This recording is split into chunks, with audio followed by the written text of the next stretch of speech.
பிரியமானவர்களே, இன்றைக்கு ஒரு விசேஷமான நாள். என்ன நாள் தெரியுமா உனக்கு?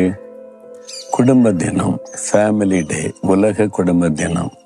உலகம் முழுவதுமே இந்த நாளில் குடும்பங்களை குறித்து மேன்மை பாராட்டி குடும்பத்திற்காக ஒரு விசேஷமான நாளை நியமிச்சிருக்கிறாங்க. குடும்பம் என்பது எவ்வளோ முக்கியம் இல்லை? ஆண்டவர் தான் குடும்ப வாழ்க்கையை ஏற்படுத்தினார். ஆதியாகமம் முதல் 2 அதிகாரத்தில் பார்க்கும்போது நம்மை சிருஷ்டித்த தேவன் தான் குடும்ப வாழ்க்கையை உண்டாக்கி கணவன் மனைவியை ஆண்டவர் ஆசீர்வதித்ததை வேதத்திலே பார்க்கிறோம்.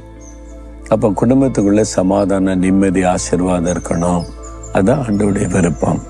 இப்போ ஒரு குடும்பம்னு எடுத்துக்கணும். கணவன் மனைவி, பெற்றோர் பிள்ளைகள், மாமியார் மருமகள், நாத்தனார், இப்படி பல உறவுகள் சேர்ந்து தான் ஒரு குடும்பம். சில குடும்பத்தில் எல்லாரும் ஒன்றா இருப்பாங்க. சில குடும்பத்தில் கணவன் மனைவி வேலை நிமித்தம் வேறு இடத்துல இருப்பாங்க. கணவன் மனைவி, அப்புறம் பிள்ளைகள் இருப்பாங்க. பெரியவங்க அப்பப்போ வந்துட்டு போவாங்க. விசேஷ நாட்களில் ஒன்று கூடுவாங்க. இதெல்லாம் நடக்கிற காரியங்கள். சில குடும்பத்தில் அந்த மாமியார், மாமனார், நாத்தனார் அவங்களோட சேர்ந்து வாழ வேண்டியது வரும். இப்படி பலவிதமான சூழ்நிலைக்கு ஏற்றபடி குடும்ப காரியம் அமைகிறது.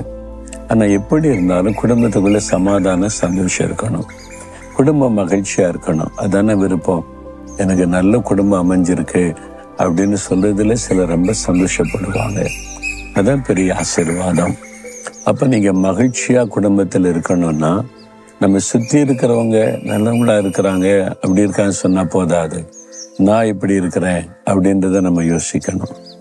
இப்போ குடும்பம் முழுவதும் ரட்சிக்கப்பட்டு கர்த்தருக்குள்ள இருந்தா அந்த குடும்பம் ஆசீர்வதிக்கப்பட்ட மகிழ்ச்சியான குடும்பமா இருக்க முடியும்.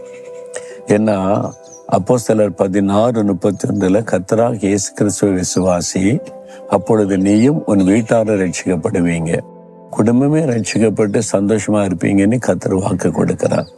உங்க குடும்பத்துல சந்தோஷம் இருக்குதா? அப்போ குடும்பத்துல கணவனுக்கு ஒரு பொறுப்பு இருக்கு, மனைவிக்கு ஒரு உத்தரவாதம் இருக்கு, பெற்றோர் பிள்ளைகள் மாமியார் மருமகள் எல்லாருக்கும் ஒரு பொறுப்பு இருக்கு.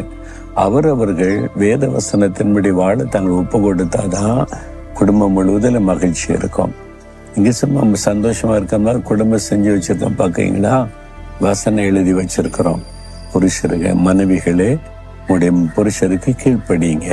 வசனம் சொல்லல, மனைவி புருஷனை கீழ்ப்படியாட்டா எத்தனை ஜெபம் பண்ணாலும், எத்தனை நீங்க காணிக்க கொடுத்தாலும் இந்த வீட்டுக்குள்ள சந்தோஷ சமாதானம் வராது. அப்படியே புருஷர்களே மனைவியிடத்துல அன்பு கூறுங்கள், கசந்து கொள்ளாதுங்கன்னு ஆண்டு சொல்லியிருக்கிறார். ஒரு புருஷன் மனைவியை நேசிக்கல, குடிச்சிட்டு வந்து அடிச்சா அந்த குடும்பத்துல எப்படி நிம்மதி இருக்குன்னு நினைக்கிறீங்க? அதனால எல்லாரும் ரட்சிக்கப்படணும், எல்லாரும் கர்த்தருடைய பிள்ளைகள் ஆகிடணும் வீட்டுக்குள்ள. அப்புறம் பெற்றோர் பிள்ளைகளை பெற்றோருக்கு கீழ்ப்படியுங்கள், பிள்ளைகள் பெற்றோருக்கு கீழ்ப்படியணும். கீழ்ப்படியாம எதிர்த்து பேசி அவங்க போய் மூஞ்ச தூக்கிட்டு போனா குடும்பத்துல சமாதானம் இருக்காது. பெற்றோரை பிள்ளைகளை கோபப்படுத்தாருங்க. பிள்ளைகளுக்கு அது பிடிக்கலன்னா விட்டுருங்க. அதையே சொல்லி ஏன் கோபப்படுத்துறீங்கன்னு ஆண்டவர் சொல்றாரு. அப்ப இதெல்லாம் கடைபிடிக்கணும். அப்போ ஒரு மாமியாரா இருந்தா மகளை போல நேசிக்கணும். அப்படி ஒரு சரித்திர வேதத்துல ரூத் சரித்திரத்துல நொகோமின்ற மாமியார் தன் மருமகளை மகளா நேசித்தா, மகளேன்னு தான் கூப்பிட்டாங்க. அது மாதிரி மருமகளும் மாமியாரை தாயை போல நேசித்தாங்க. ஒரு குடும்பத்துல சமாதான, நிம்மதி, ஆசீர்வாதம் இருக்கணும்னா இந்த வேதத்துல சொல்லப்பட்டபடி குடும்ப வாழ்க்கையை அமைச்சு கொள்ளணும். அதுக்கு முதல் அடிப்படை எல்லாரும் ரட்சிக்கப்பட்டிருக்கணும்.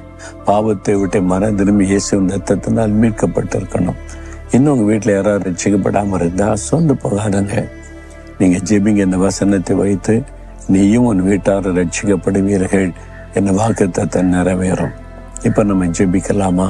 நீங்க கணவனா இருந்தா கணவனுக்கு சொல்லப்பட்ட ஆலோசனைக்கு கீழ்ப்படியே ஒப்பு கொடுங்க. மனைவியா இருந்தா ஒரு மனைவி எப்படி நடக்கும்னு சொல்லியிருக்கிற வசனத்துக்கு ஒப்பு கொடுங்க. நீங்க பிள்ளைகளா இருந்தா வசனத்தின்படி பிள்ளைகளை எப்படி இருக்கணும்னு ஒப்பு கொடுங்க. அவர்கள் நம்முடைய உத்தரவாதத்தை உணர்ந்து ஒப்பு கொடுத்தால் போதும். நம்ம என்ன செய்யற குடும்பத்துல அவங்க இவங்கன்னு மற்றவங்களை கை காட்டி இவங்க சரியில்லை அவங்க சரியில்லைன்னு ஆண்டு சொல்றார். நீ ஒன்னு சரிப்படுத்திக்க, உன் குடும்பத்துக்குள்ள ஆசீர்வாதம் வரும். ஒப்பு கொடுக்குறீங்களா? உங்களை நீங்க ஒப்பு கொடுத்துட்டா வீட்டுக்குள்ள மாற்றத்தை ஆண்டவர் கொண்டு வருவார். நீங்கள் அடுத்தவங்களை கை காட்டி சமாதானத்தை சந்தோஷத்தை இழந்துடாதங்க. இப்போ நம்ம ஜெபிக்க போகிறோம். என் குடும்பம் மகிழ்ச்சியாக இருக்கணும், ஆசீர்வாதமாக இருக்கணும் ஆண்டவர். அதற்கு என் குடும்பத்தை நீங்கள் ரட்சிக்கணும், எல்லாருக்குள்ள ஒரு மன அன்பு ஐக்கியம் வரணும். என் குடும்பத்துக்காக நான் ஜெபிக்கணும். ஒரு நிமிடம் ஜெபிக்கிறீங்களா? ஆண்டவரே, நீர் குடும்பத்தை ஏற்படுத்தினவர், குடும்பத்தை ஆசீர்வதிக்கிறவர். இந்த நாளில் யார் யார் தங்களுடைய குடும்பத்திற்காக சமாதானம், சந்தோஷம், ஐக்கியம், அன்புக்காக ஜெபிக்கிறாங்களோ ஒவ்வொருடைய ஜெபத்தை கேட்டு அந்த வீடுகளுக்குள்ளே சமாதானம் உண்டாகட்டும், குடும்பங்களுக்குள்ளே ரட்சிப்பின் மகிழ்ச்சி உண்டாகட்டும், எல்லாரும் வசனத்தின்படி வாழ்கிற உன்னத அனுபவம் உண்டாகட்டும். மகிழ்ச்சியான குடும்பமாய், ஆசீர்வாதமான குடும்பமாய் இவர்களுடைய குடும்பம் இயேசுவின் நாமத்தில் ஆசீர்வதிக்கப்படட்டும். ஆமேன், ஆமேன்.